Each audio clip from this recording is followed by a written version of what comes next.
É na sede da ONU, em Nova Iorque, que os líderes mundiais se reúnem para falar sobre as questões mais urgentes. Questões que vão desde a crise dos refugiados da Síria ao Estado de Direito, passando pelos direitos individuais e os novos objetivos de desenvolvimento. A representar a União Europeia esteve o vice-presidente da Comissão Europeia, Frans Timmermans, que nos falou sobre aquilo que a Europa quer transmitir ao mundo. Primeiro vice-presidente Frans Timmermans, muito obrigado por estar connosco em Global Conversation, aqui nas Nações Unidas, em Nova Iorque.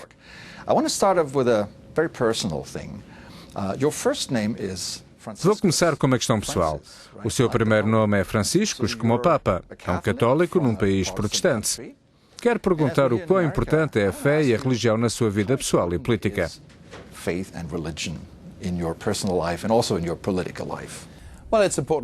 É importante na minha vida pessoal. Eu sou católico romano, de facto. Venho de uma província na Holanda onde, segundo me disseram, até ao final da década de 60, 80% das pessoas eram católicas romanas. A religião não desempenha o mesmo papel na minha vida que desempenhou na dos meus pais e avós. Ainda assim, para mim é um elemento importante. Eu encontro inspiração no cristianismo, na vida de Cristo e nos seus ensinamentos. Mas é uma inspiração, francamente. Não é algo em que penso todos os dias. O Papa acabou de visitar os Estados Unidos e levantou algumas questões que lhe dizem respeito, como a imigração, a luta contra a pobreza. Também criticou o capitalismo sem restrições. Como vê tudo isto? Considera o Papa um aliado? Absolutamente. Particularmente em questões de importância moral que estão ligadas com a forma como a nossa economia está estruturada. Penso que ele tem razão no que diz sobre o desenvolvimento sustentável, o fim dos recursos naturais, a necessidade de cuidarmos do meio ambiente e uns dos outros, no seio das comunidades e na sociedade, mas também a necessidade de cuidar de pessoas que fogem de outras sociedades por causa da guerra e da perseguição. Penso que os seus ensinamentos são muito importantes para a sociedade em geral.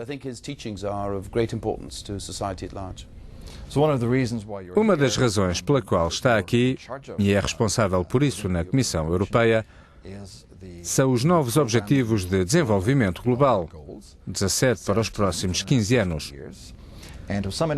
Em resumo, eles centram-se no planeta, paz e prosperidade. Como pode a Europa contribuir para esse processo e qual foi a mensagem europeia para o mundo? É aí que o jogo muda. Com as metas de desenvolvimento do milénio, tudo se centrava em dizer ao outro lado do mundo que ele não está desenvolvido e como podia desenvolver-se. Agora dizemos que temos todos de alcançar as metas do desenvolvimento sustentável porque nos afeta a todos. Temos de fazer o nosso trabalho de casa. Precisamos de mudar a nossa estrutura económica para que seja sustentável. Temos de parar de esgotar os recursos naturais porque são finitos, vão acabar em algum momento. E precisamos criar uma economia socialmente sustentável também porque, se olharmos para a Europa, vemos que as classes médias estão a deixar de acreditar na estrutura económica, estão a perder a fé no futuro, no seu e no dos seus filhos. Se não resolvermos estas questões, teremos graves problemas. É por isso que acredito que as metas de desenvolvimento sustentável têm a ver connosco, mas também com os outros países. Há críticos que dizem que alguns dos objetivos são difíceis de avaliar, entre eles a discriminação contra as mulheres, e que outros são demasiado gerais, como o emprego. Qual é a sua resposta a isto? Penso que se não concordar com eles, encontrará sempre um motivo para dizer porque é que não são bons. Mas em relação às mulheres é simples. Começa com a igualdade de salários para o mesmo trabalho e isso ainda não é um facto. Não conseguimos fazê-lo ainda. Devemos começar por ajudar as famílias a compreenderem que cuidar dos filhos é um trabalho que deve ser partilhado por homens e mulheres. É preciso criar, em todos os países, as estruturas necessárias para garantir que os homens também podem tirar uns dias de folga quando se tornam pais. Precisamos certificar-nos de que há lugares suficientes para se deixar os filhos e onde eles estão bem tratados para que as pessoas possam seguir na carreira. Ainda temos muito trabalho a fazer e estamos muito longe de uma situação ideal. É também necessário uma mudança cultural. Compreender a importância de permitir às mulheres melhorarem as suas capacidades profissionais, porque se não o fizermos, estamos a perder o potencial económico das mulheres. Veja o desenvolvimento demográfico. Se não estiverem todos a bordo, vamos ficar diminuídos economicamente. Talvez estas questões pareçam generalistas, mas são muito precisas no que diz respeito ao desenvolvimento de políticas. Apesar de todos os esforços para uma maior cooperação entre os países desenvolvidos e os em desenvolvimento, entre a Europa e os seus vizinhos em desenvolvimento, ainda existem enormes lacunas. Absolutamente. E se olharmos à nossa volta, vemos uma região que não tem beneficiado de todo. Falo no Médio Oriente e na crise dos refugiados. Na Síria, tem estado na linha da frente nesta questão. Tentar trazer todos a bordo, encontrar soluções. No entanto, para chegar aqui levou muito tempo. Sentiu-se de alguma forma frustrado? Bem, às vezes fico frustrado porque as coisas que parecem tão lógicas não são vistas dessa maneira por todos os colegas. Mas isso depende da perspectiva. A Europa está a mudar rapidamente nesta área, muito mais rápido do que nos movemos noutras áreas. Basta imaginar que não foi nem há um mês que o presidente Juncker discursou no Parlamento Europeu e tivemos uma decisão histórica tomada pelo Conselho Europeu na semana passada, quando decidiu aceitar as propostas da Comissão numa série de áreas. É claro que isso nem sempre é partilhado por todos os Estados-membros, mas, em geral, os países estão a mexer-se rapidamente numa direção diferente da anterior. Estamos a rever alguns dos princípios da nossa política de asilo e penso que estamos a fazê-lo rapidamente, obviamente sob pressão. Mas a experiência mostra que a Europa só avança sob uma enorme pressão. Tem sido assim há décadas. Como se explica que a Europa tenha sido apanhada de surpresa? A guerra civil na Síria já se arrasta há algum tempo, mas de repente temos centenas de milhares de pessoas a chegar ao continente. Penso que durante algum tempo se deixou andar na esperança de que a situação se resolvesse, que outros se ocupassem dela. A desvantagem do Acordo de Dublin é que se pode deixar os países resolverem o problema por conta própria, que foi o que foi feito durante um largo período de tempo e que conduziu a enormes frustrações em países como Itália e Grécia. Itália vinha dizendo há anos: isto está a tornar-se insustentável. Vejam o que está a acontecer em Lampedusa.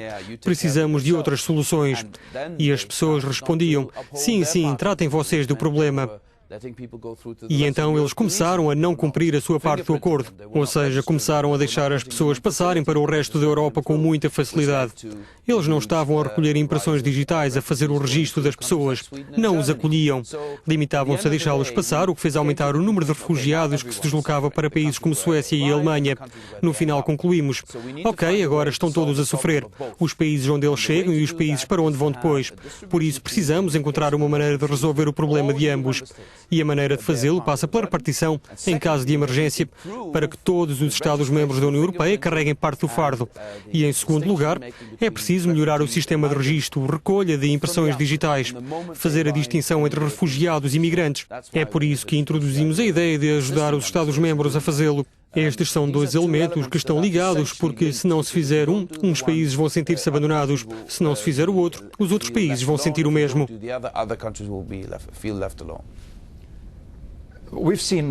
Acredita que o aumento repentino no número de refugiados é um movimento espontâneo? Ia acontecer mais cedo ou mais tarde. Todos os especialistas, a Acnur, todas as outras instituições, várias ONGs vinham dizendo há pelo menos um ano e meio: ouçam, em algum momento a bomba vai explodir e as pessoas virão para a Europa. Falei com famílias de refugiados na ilha de Kos, na Grécia, e eles disseram-me: eu estava a viver num campo de refugiados no Líbano. Corria tudo bem, mas 2 anos depois já não tinha dinheiro. As minhas poupanças tinham sido gastas. Queria alimentar os meus filhos e não podia fazê-lo. Por isso quero levá-los para a Alemanha para ter como alimentá-los. Agiríamos de forma diferente. Enquanto pai, eu faria exatamente o mesmo se precisasse. Temos de garantir a longo prazo que as pessoas têm perspectivas de futuro para que não precisem deslocar-se para outros lugares. Por isso lançámos esta ideia do Fundo Fiduciário para a Síria, para que possamos disponibilizar pelo menos, espero eu, 1.000 milhões para fazê-lo. Temos de disponibilizar já 500 milhões. Espero que com a ajuda dos Estados-membros cheguemos aos 1.000 milhões. Assim conseguiremos ajudar pelo menos 3 milhões de refugiados a terem um futuro sustentável. Quer dizer que isto é apenas o começo da crise?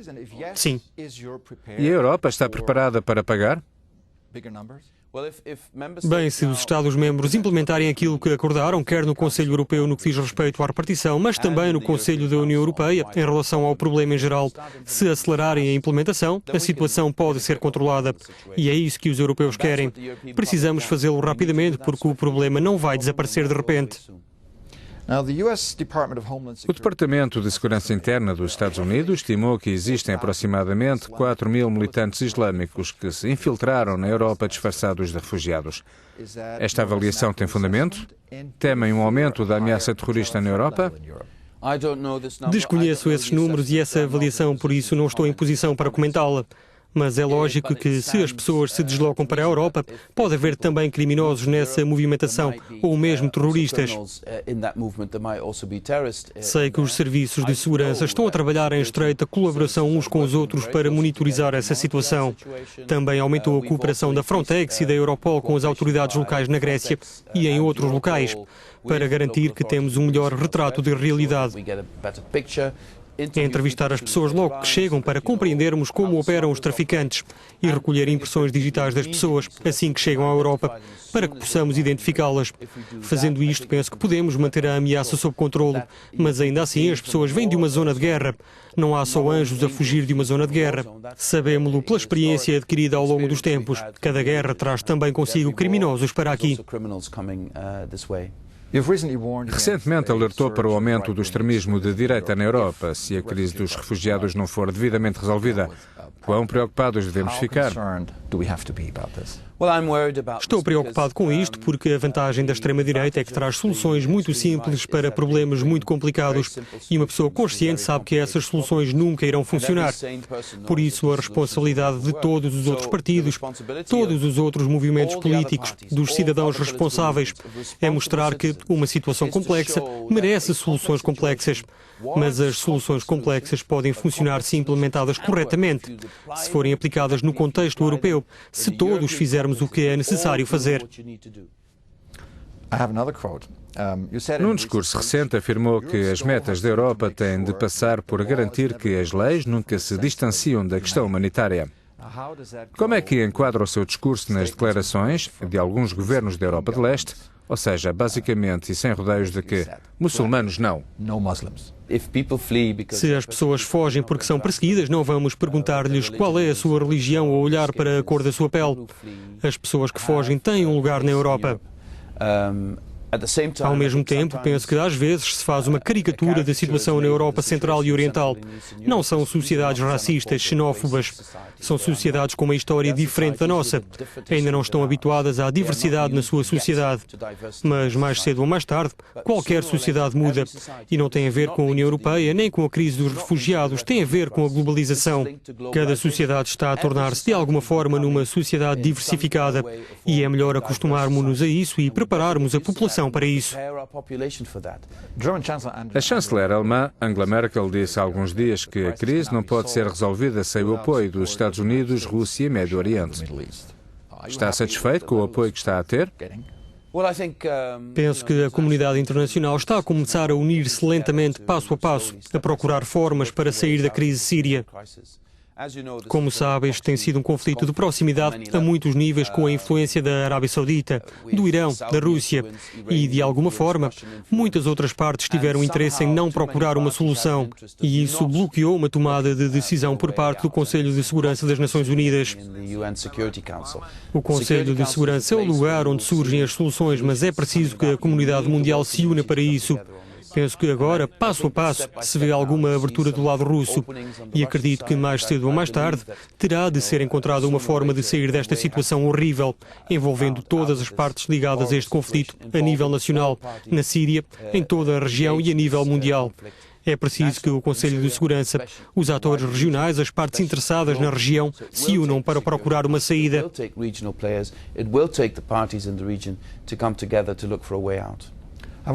Uma pergunta final. Onde é que se vê daqui a 5 anos?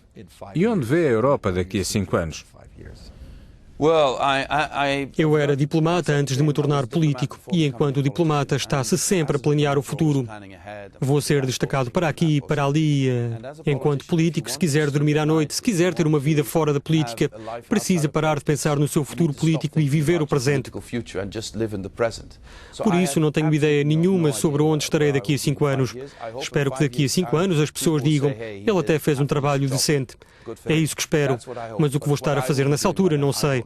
Em relação à Europa, daqui a 5 anos, espero que esteja num lugar melhor, que tenha superado a falta de autoconfiança que nos assola hoje e penso que teremos ultrapassado a falta de confiança que temos uns nos outros.